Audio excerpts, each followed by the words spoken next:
Hello, how are you all?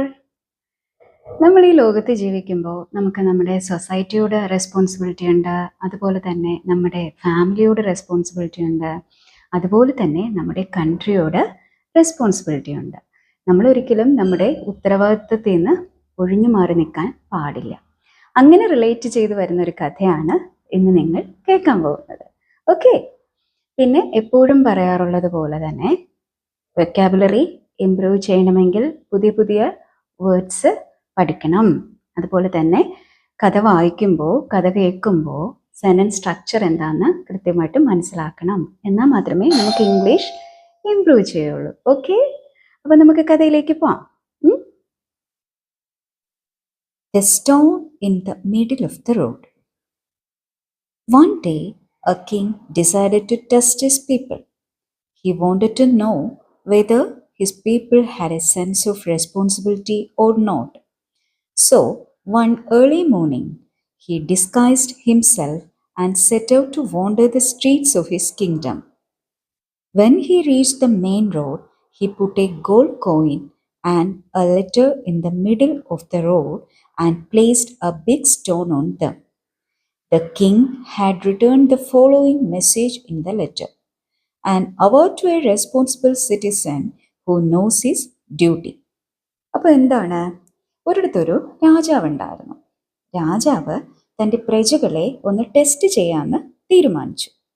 He wanted to know whether his people had a sense of responsibility or not. തൻ്റെ പ്രജകൾക്ക് responsibility ഉണ്ടോ ഇല്ലയോ എന്നുള്ളത് അദ്ദേഹത്തിന് അറിയണമായിരുന്നു. So one early morning, he disguised himself and set out to wander the streets of his kingdom. എന്താണ് wander എന്ന് പറഞ്ഞാൽ? ചുറ്റിത്തിരിയുക. അപ്പോൾ ഒരു ദിവസം രാവിലെ അദ്ദേഹത്തിൻ്റെ സാമ്രാജ്യം അദ്ദേഹം ഒന്ന് ചുറ്റിക്കറങ്ങി വീക്ഷിക്കാമെന്ന് തീരുമാനിച്ചു.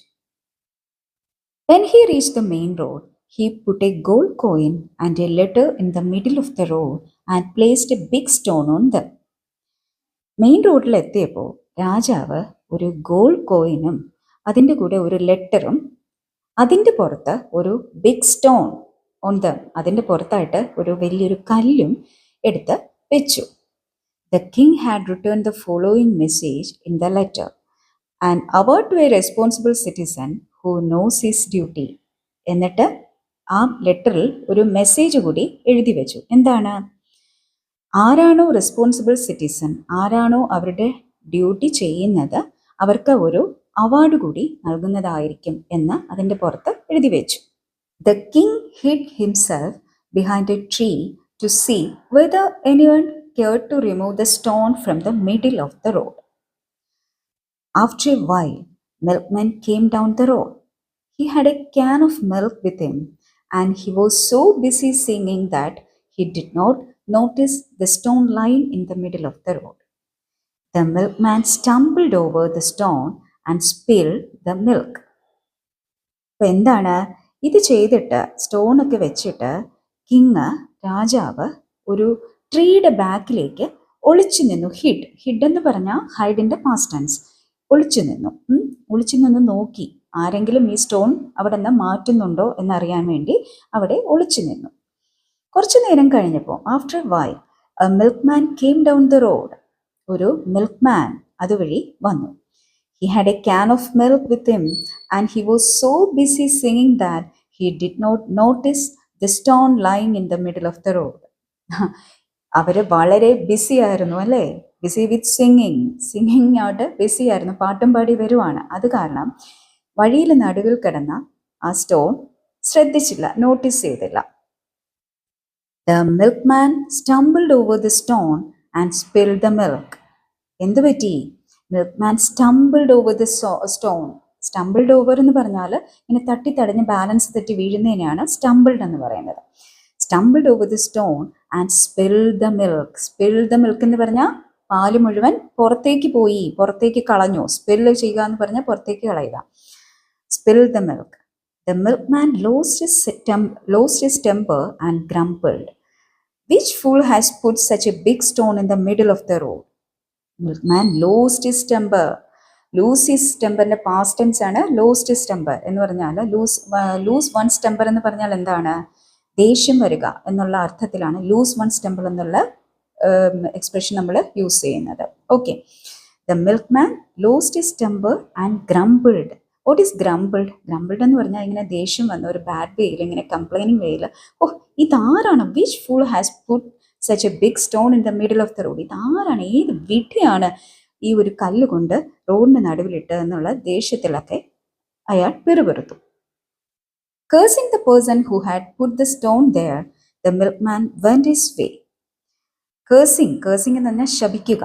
ശപിച്ചിട്ട് ഈ സ്റ്റോൺ കൊണ്ടിട്ട് ആളെ ശപിച്ചിട്ട് മിൽക്ക്മാൻ വെന്റ് ഹിസ് വേ, അയാളുടെ വഴിക്ക് പോയി.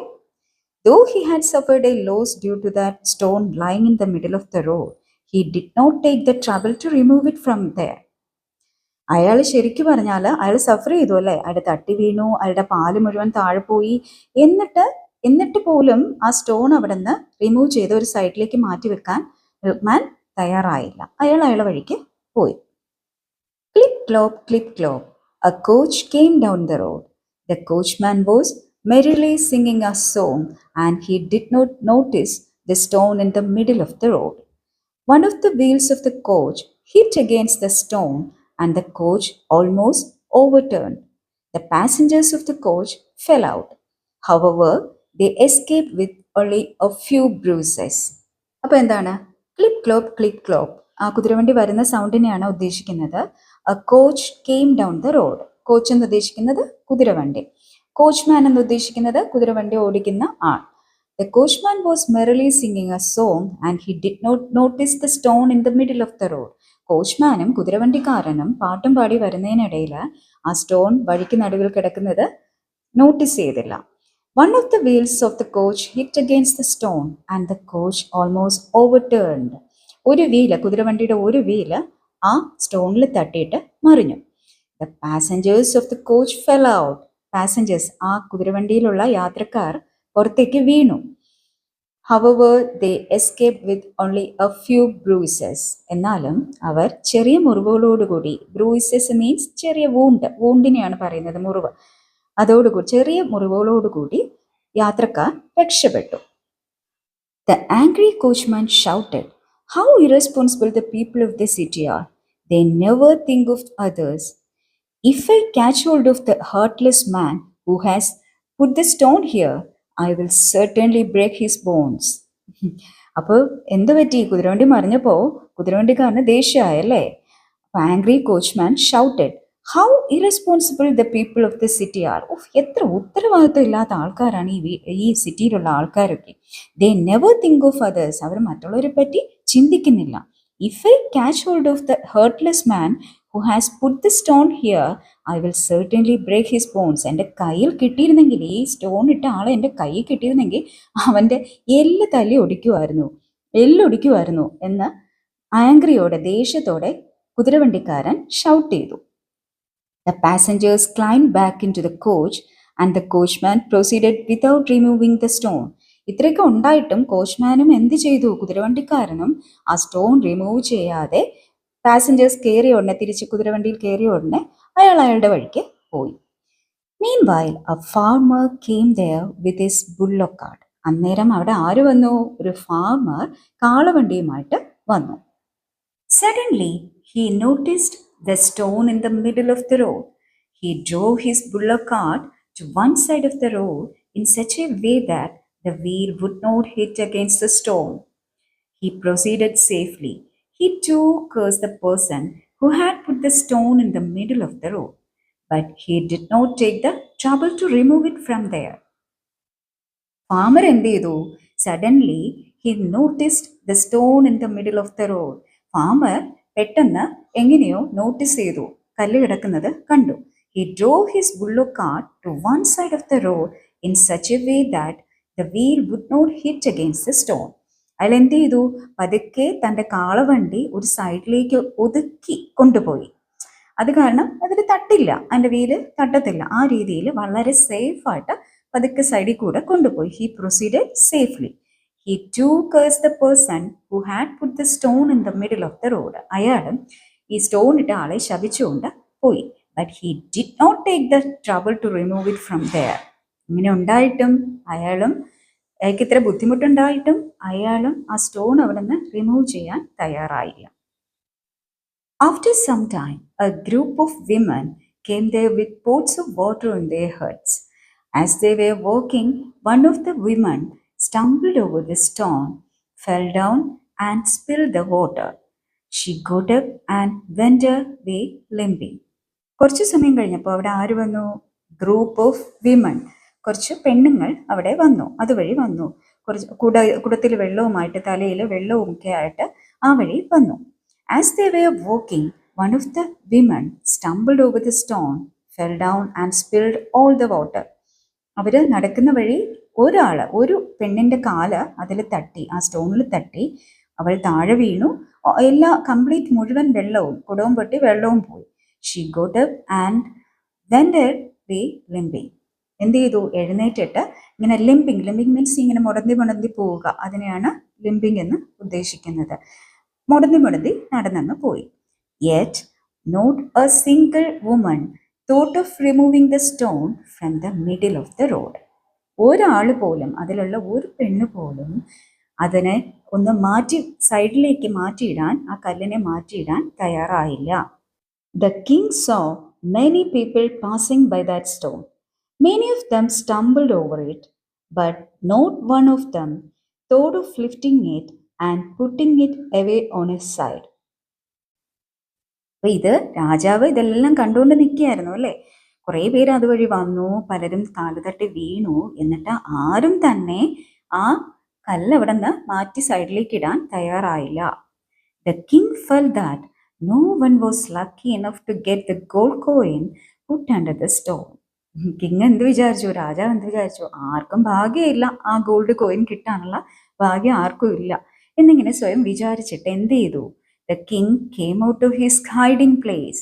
He picked up the stone, put it on his side, took the gold coin and the letter and returned to his palace. എന്നിട്ട് എന്ത് ചെയ്തു? രാജാവ് വന്ന് ആ കല്ലെടുത്ത് പതുക്കെ സൈഡിലേക്ക് മാറ്റിയിട്ടിട്ട് ആ ഗോൾഡ് കോയിനും ലെറ്ററും ഒക്കെ എടുത്ത് തിരിച്ച് പാലസിലേക്ക് പോയി. The king now realized that if he wanted to make his people disciplined and responsible citizens, he had to enforce strict administration and governance. രാജാവ് എന്താണ് തിരിച്ചറിഞ്ഞത്? ഇനി കുറച്ചുകൂടി ഇങ്ങനെ പോയാൽ ശരിയാവില്ല, കുറച്ചുകൂടി സ്ട്രിക്റ്റ് ആയിട്ടുള്ള ഗവേണൻസ് അല്ലെങ്കിൽ അഡ്മിനിസ്ട്രേഷൻ കൊണ്ടുവരണം. സ്ട്രിക്റ്റ് ആയിട്ട് ഗവേൺ ചെയ്യണം, സ്ട്രിക്റ്റ് ആയിട്ട് ഒന്ന് ഭരിക്കണം, രാജ്യം റൂൾ ചെയ്യണം. എന്നാലേ എൻ്റെ പ്രജകൾ, എൻ്റെ പീപ്പിൾ കുറച്ചുകൂടി ഡിസിപ്ലിൻഡും കുറച്ചുകൂടി റെസ്പോൺസിബിൾ സിറ്റിസൻസും ആയി മാറുള്ളൂ എന്ന് രാജാവ് തിരിച്ചറിഞ്ഞു. Wherever we go, we should do our duty as responsible citizens. We should think, I am responsible. It's my duty while we do our work. ഇതാണ് ഈ കഥ നമുക്ക് പറഞ്ഞു തരുന്നൊരു കാര്യം. എന്താണ്? നമ്മൾ എവിടെ പോയിരുന്നാലും നമ്മൾ കുറച്ച് റെസ്പോൺസിബിൾ ആയിരിക്കണം, ഉത്തരവാദിത്വ ബോധമുള്ളവരായിരിക്കണം അല്ലേ. ഇതെൻ്റെ ജോലിയല്ല, ഇത് അവർ ചെയ്യട്ടെ, ഇവർ ചെയ്യട്ടെ, ഇങ്ങനെ പറഞ്ഞിട്ട് നമ്മുടെ റെസ്പോൺസിബിലിറ്റിയിൽ നിന്ന് നമ്മൾ മാറി നിൽക്കാൻ പാടില്ല. നമ്മുടെ ജോലിയാണ്, നമുക്ക് ചെയ്യാൻ പറ്റുന്ന കാര്യങ്ങൾ നമ്മൾ ചെയ്യുക അല്ലേ. We should think, I am responsible, ഞാൻ ഉത്തരവാദിത്വ ബോധമുള്ളവനാണ്. ഇറ്റ്സ് മൈ ഡ്യൂട്ടി, ഇത് എൻ്റെ ഡ്യൂട്ടിയാണ്. ഞാൻ എൻ്റെ സൊസൈറ്റിയാണ്, എനിക്ക് എന്നോടൊരു ഡ്യൂട്ടി ഉണ്ട്, എൻ്റെ ഫാമിലിയോടൊരു കടമയുണ്ട്, ഓബ്ലിഗേഷനുണ്ട്. അതുപോലെ തന്നെ എൻ്റെ സൊസൈറ്റിയോടും ഓബ്ലിഗേഷനുണ്ട്, ഒരു കടപ്പാടുണ്ട്. അപ്പോൾ ഇത് എൻ്റെ ഡ്യൂട്ടിയാണ് എന്നുള്ള രീതിയിൽ വളരെ ആത്മാർത്ഥമായിട്ട് തന്നെ ചെയ്യുക, അവനവൻ്റെ ജോലി ചെയ്യുക എന്നുള്ളതാണ് ഈ കഥ നമുക്ക് പറഞ്ഞു തരുന്നൊരു കാര്യം. ഓക്കെ, അപ്പോൾ എല്ലാവരും കഥ കേട്ടല്ലോ. എന്താണെന്ന് മനസ്സിലായില്ലേ? കഥ എന്താ നമുക്ക് പറഞ്ഞു തരുന്നേ? നമ്മുടെ ഉത്തരവാദിത്വ ബോധം, നമ്മുടെ റെസ്പോൺസിബിലിറ്റിയിൽ നിന്ന് നമ്മൾ ഒരിക്കലും ഒഴിഞ്ഞു മാറി നിൽക്കാൻ പാടില്ല. നമ്മളുടെ റെസ്പോൺസിബിലിറ്റി നമ്മൾ വളരെ ഭംഗിയായി തന്നെ വളരെ ആത്മാർത്ഥമായി തന്നെ ചെയ്തു തീർക്കണം അല്ലേ. എപ്പോഴും പറയുന്ന പോലെ കാര്യങ്ങൾ കൃത്യമായിട്ട് മനസ്സിലാക്കാൻ ശ്രമിക്കുക. അതുപോലെ തന്നെ നിങ്ങളുടെ ഇംഗ്ലീഷ് നിങ്ങൾ ഈ സ്റ്റോറീസ് കേൾക്കുകയും വായിക്കുകയൊക്കെ ചെയ്യുന്നതിനോടൊപ്പം ഇംഗ്ലീഷ് ഇംപ്രൂവ് ചെയ്യാൻ ശ്രമിക്കുക. ഓക്കെ, അപ്പോൾ നല്ല കുട്ടികളായിരിക്കുക. അടുത്ത വീഡിയോയിൽ ഇനിയും കാണാം. അതുവരേക്കും ടേക്ക് കെയർ, ബൈ ബൈ.